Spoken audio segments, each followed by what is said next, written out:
Welcome investors. So today I would like to share you a business model with a unique moat, that is a competitive advantage.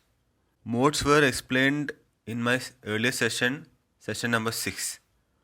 So if you are new to my session, then I suggest you to go step by step along my various videos in this value series, of which moat is my 6th session, wherein I elaborate about what is a moat, what is a competitive advantage of a business, and how does that help an investor to invest into a quality business.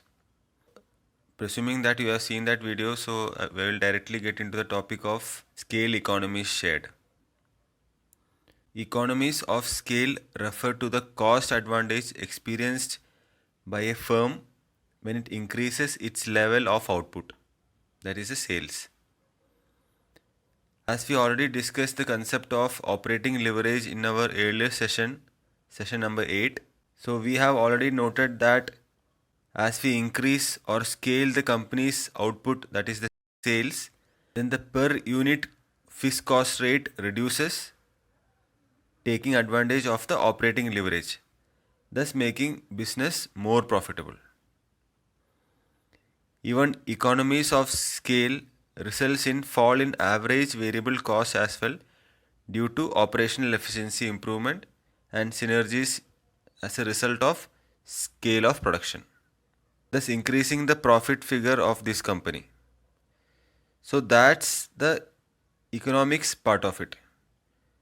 Now what I am going to share here is scale economies shared, which is a concept wherein a company, due to high operational leverage, the sales volume being very high with a constant fixed cost, generates greater profits, and that normally what they do is they reinvest the same back to the business to expand it further, or they may pay dividends to the shareholders.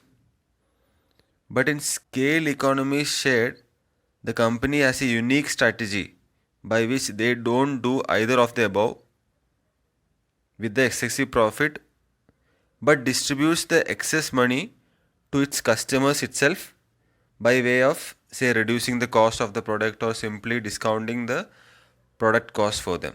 This in turn results in attracting more customers to the product sold by the company, as it is available cheaper in comparison to its peers, and this again results in scaling up of the sales, thus again increasing the profit figures for the company. So the company could have made more profit for some quarters or some years if some of the profits or earnings are not distributed to the customer by reduced cost of the product sold to them. But the company may end up the profitable business with less sustainability if they are opting to do so. To cite the case of above business model of usage of this scale economy shared, the best example is the retail chain business of Walmart or the Costco of US. Here those are businesses in US. So as I talk from India, I would best cite an example which is relevant to Indian market. So the best example I would like to share is that of Radhakrishnan Damani's Avenue Supermarket, or the so-called D-Mart. Mr. Damani had studied and replicated the Walmart business model for D-Mart, which again works on the principle of scale economies shared.